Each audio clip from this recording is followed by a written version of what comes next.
words of the other Python that all nerds love, and now for something completely different. Hi, I'm Tom. Do you know what I do for a living? I'll give you a hint, not wireless. I build communities, and I maintain them, and I keep them from imploding on each other. And so when I talked to Keith about coming here, I said, why don't we talk about community? And he said, awesome. So that's why I'm here. So let's talk about a community. Well, what is a community? Well, other than the place where you live and a show that Dan Harmon made for NBC that they seem to hate, a community is a group of people that have very similar ideas and very similar wants, and they express them. We're all members of the wireless community, right? Do you know there are members of the Tech Field Day community in here who are delegates? Do you know that there is a 3D printing community and a yoga community, and as I found out last night, people that like to play video games? There are many communities inside of other communities. We learn about them, we join them, we move back and forth between them. How do communities start? Well, it turns out you find yourself in an island in the middle of Oklahoma, and you go, does anybody want to talk about anything that I want to talk about? And that's kind of hard because, again, Oklahoma, you can't find people to talk about technology and things like that. So you try to find like local user groups, and you try to engage people, and they're just like, if it's not sports ball, I don't care about it. And so you have to find a way to interact with people that are part of the community you want to. Thank you, Internet. Thanks to the Internet, we can find people now. We can talk to folks. And not only can we use Slack and Twitter and Facebook and a whole bunch of other things to talk to the people that we want to talk to, but as it turns out, we can learn about new things. There's no way I would have known there's a community for people that want to hover their drones in their backyard and take pictures of the stuff in their backyard if it hadn't been for Lee. Lee told me all about that and showed me the pictures too. And once you find that community, you have a whole bunch of new friends, and it's really awesome, and you feel like you belong for the first time in your life. And when you log onto Twitter, everyone's like, hey, Norm, even if your name's not Norm. And that's great. So now we've got a community. What are we going to do with it? Well, like my friend Chris here, we are going to find a way to truly harness the power behind our communities. Well, how do you do that? Well, the first thing you have to do is, in the immortal words of Her Highness Beyonce, you've got to build some people up and be willing to stand there and go, yes, queen! You have to shout from the rooftops. This is hard for people to do. It's very easy for you to look at something that somebody's doing and go, yeah, you did a pretty good job with that. It's really hard to look at your buddy behind you and go, did you see that thing that Jennifer wrote? That was awesome. That's what I do for a living. I take people who write things, and I tell other people about the things they write. You can ask Rob. I think half of your YouTube series views came from us. That's a joke. But that's what I do. I've actually seen the metrics. When we share things, people's blog statistics go through the roof because everybody wants to go check it out. We want to share, and we want to build the entire community up. Do you know why? Because when everybody's awesome, your level of awesome rises with it. The other thing you have to do is never stop learning. I actually like the fact that Scott just a minute ago was like, I wasn't a CWNE. I had taken none of the tests before I came out and presented last year, and now look at me. I are a CWNE. You can't stop learning, but not only that, you have to encourage others to learn. Ask the telco guys what it feels like to stop learning new things. If you can find them, because none of them exist anymore. Who runs old phone systems other than the Department of Defense? Data processing people. Yeah, there is nobody left in that area because none of them wanted to learn. And the ones that did, like our friend Amy here, well, she's at a wireless conference and not a voice conference for a reason. Not at a voice conference? You have to encourage people. You have to make people want to learn more. That's why a lot of these programs like Ekahau Masters are great. UC's like, you know what? I want people to learn my stuff. This one's kind of interesting. Do you know how you harness the power of your community? You find people that don't agree with you and you talk to them. Yeah, we'll talk about that in just a second. But if you only surround yourself with people who agree with everything you say, somebody is wasting their breath.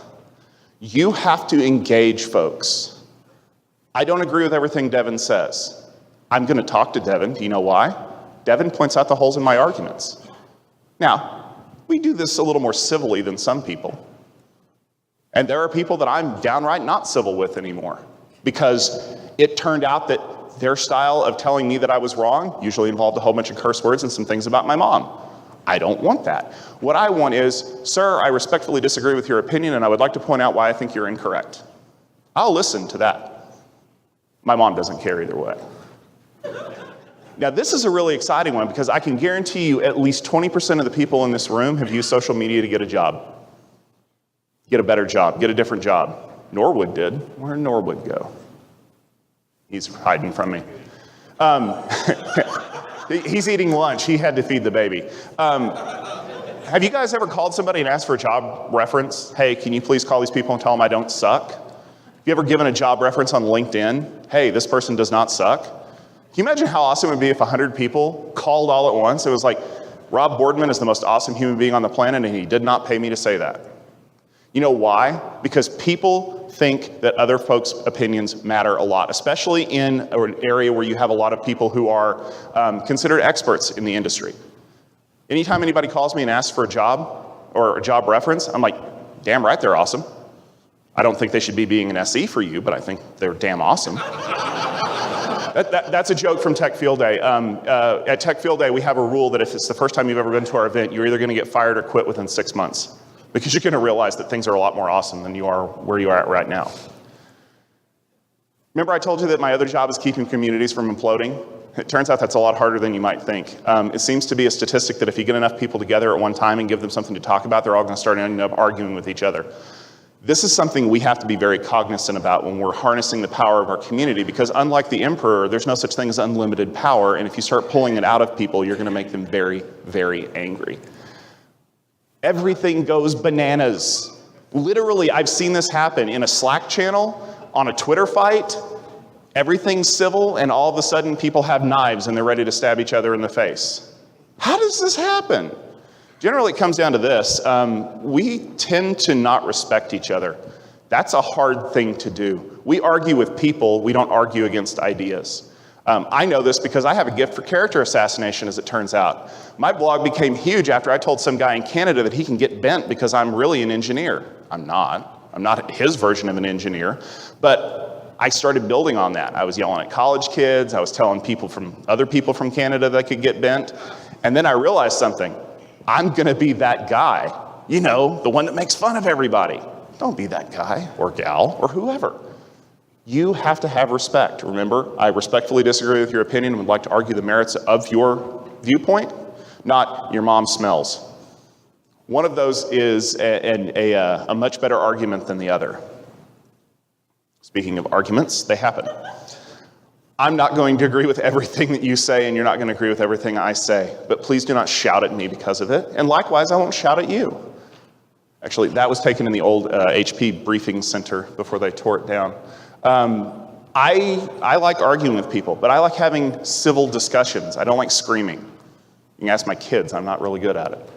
But if you're going to have an argument, here's what you need to ask yourself. Is this the hill that I am ready to die on? Because it's great to steamroll somebody who has no opinion about something. It sucks when you find somebody who knows more about the subject than you do.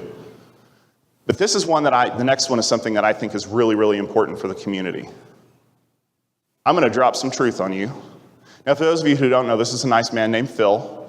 Phil had a really awesome job at a sports entertainment company, and then one night he walked out with a mic, sat on the entrance ramp, and dropped some truth on people.